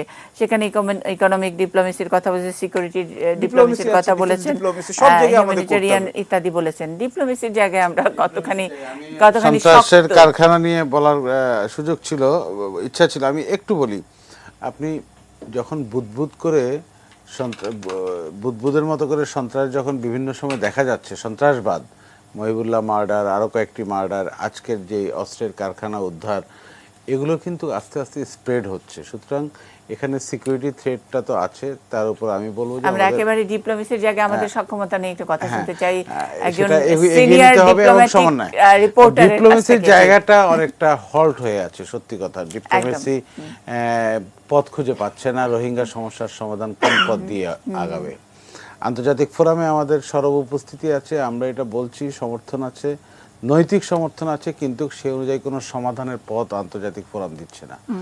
এবং দ্বিপাক্ষিক কূটনীতি ব্যর্থ, হল্ট হয়ে আছে। চায়নাকে আমরা মানে এইটার সুযোগটাই নিচ্ছে যে সন্ত্রাসের কারখানা হয়ে যাচ্ছে, যে ডিপ্লোম্যাটিক্যালি কোনো কিছু করে হবে না, এখানে হল্ট হয়ে আছে, এখানে মিয়ানমারের ওখানে দেখতে হবে। সুতরাং যারা অবস্থা, এরপর আমরা যাকে মুরব্বী মেনেছিলাম, আমি মুরব্বী বলবো, চায়না, যার উপর ভর করেছিলাম, চীনকে সম্পৃক্ত করে আমরা ত্রিপক্ষীয় হবে, সেটাও হচ্ছে না, এবং হওয়ার কোনো সম্ভাবনা দেখি না চীনের কার্যকারিতা। এখন মানে এই হল্ট হওয়ার পেছনে কারণ কি, কোনো রাস্তা নাই সেই কারণে, নাকি আমরা কোনো প্রেসার দেওয়ার কোনো আমরা আমাদের পথে যোগ্যতা রাখি না? কিন্তু আমাদের যতটুকু সামর্থ্য আছে সেটা করছি, যতটুকু আমরা এগোতে পারবো সেটা এগোচ্ছি। কিন্তু বাংলাদেশ এককভাবে এটার পার্টি না, এককভাবে এটা করণীয়, কিন্তু দায়টা বোঝাটা তো বাংলাদেশের ঘাড়েই, দায়টা বাংলাদেশের উপর। কিন্তু এটা জাতিসংঘ জড়িত, বড় বড় দেশগুলো জড়িত, চীন জড়িত, ভারত জড়িত, অনেক দেশ জড়িত। এবং মিয়ানমারের অভ্যন্তরীণ যে পলিটিক্যাল সিচুয়েশন, এই যে জান্তা সরকার তো জান্তা, কারো উপর তার উপর কারো আসিয়ানের নিয়ন্ত্রণ নাই, কোনো ইন্টারন্যাশনাল বডির নিয়ন্ত্রণ নাই, চায়না পারছে না, মুরব্বী দেশ। আমরা মানে ওকে জান্তা সরকার নিয়ে আলোচনা করে আমরা সময় আর কারণ আমি জানি এটা জান্তা সরকার, কিন্তু আমাদের কনসার্ন হলো সন্ত্রাসের কারখানা। এই মানবিকতা করতে গিয়ে সন্ত্রাসের দমন করতে হবে, এই সন্ত্রাসকে দমন করতে হবে, শক্ত হাতে দমন করতে হবে। মানে পদ্ধতিটা আমরা জানি না। স্যার, আমি এক লাইন আমার হাতে, মানে একদমই সময় নাই, সময় শেষ করে ফেলেছি, তারপরেও কোনো কি সমাধানের আলো দেখি কিনা, কোন জায়গাটা থেকে আমরা শুরু করি স্যার? একেবারে খুব ছোট্ট করে 1-2 লাইন। সমাধানের কাজটা দেখা যাচ্ছে না, আর এই সার্কমস্টান্সেসে পৃথিবীতে আরো সমস্যা তৈরি হচ্ছে, যেখানে ওয়ার্ল্ডের ফোকাস চলে যাচ্ছে। যেমন ফর এক্সাম্পল, এখন বড় সমস্যা হচ্ছে আফগানিস্তান, দুনিয়ার সবাই সেদিকে তাকিয়ে আছে, আফগান রিফিউজি সেদিকে তাকিয়ে আছে। তাহলে আমরা এই কারখানার মধ্যে থাকবো স্যার? এক লাইনে শেষ করছি, এই সমস্যার সমাধান করতে হবে মিয়ানমারকে, এবং মিয়ানমার যে স্ট্র্যাটেজিক পজিশন আছে, তার যে ওয়েটেজ আছে, সেই ওয়েটেজের সাথে আমাদের ওয়েটেজ মিলছে না। মিয়ানমারে যদি কোনো চেঞ্জ হয়, সিভিলিয়ান সরকার যদি কখনো আসে তাহলে হয়তো এটা হবে, কিন্তু এটা এই সমস্যা নিয়ে আমাদেরকে থাকতে হবে জি স্যার, আরো বহুদিন। যদি এই সমস্যা আরো হ্যাঁ গভীরে যদি যাবে। কিছু চেঞ্জ হয়, চেঞ্জ তো আর আমরা করাতে পারবো না, চেঞ্জের মতন না, করে আমরা হবে, করাতে পারবো না, কিন্তু তাইলে তাহলে এই- আমাদের এই এই এগুলো গিলতে আমাদেরকে হবে। এই সমস্যা নিয়ে থাকতে হবে, খুব ক্লিয়ারলি বলছি, আমাদেরকে এই সমস্যা নিয়ে থাকতে হবে আরো 1 দশক মিনিমাম। আমরা কোনো অ্যাকশনে যেতে পারবো না। আমাদের আর কোনো অপশন নেই, একমাত্র অপশন হচ্ছে ডিপ্লোম্যাটিক। সেই ডিপ্লোম্যাটিক অপশনটা এখন এটা প্রথম দিকে যেমন ছিল এখন অনেক উইক হয়ে গেছে, যেহেতু বিশ্বের বিভিন্ন জি জায়গায় বিভিন্ন ধরনের সমস্যা জি তৈরি স্যার, হচ্ছে, যে সমস্যা আমাদের গাড়িও যাচ্ছে। জি অনেক ধন্যবাদ, অনেক ধন্যবাদ যারা ছিলেন সন্ত্রাসের কারখানা আজকের এই আয়োজনে। আমরা বিশ্লেষণটা শুনলাম, হয়তো আমরা একটু ভীতই হব, কিন্তু তারপরে কোথাও না কোথাও থেকে নিশ্চয়ই একটা সমাধানের পথ বেরোবে, সেই প্রত্যাশাটুকু রেখে আজকের অনুষ্ঠান শেষ করছি। ভালো থাকবেন সবাই।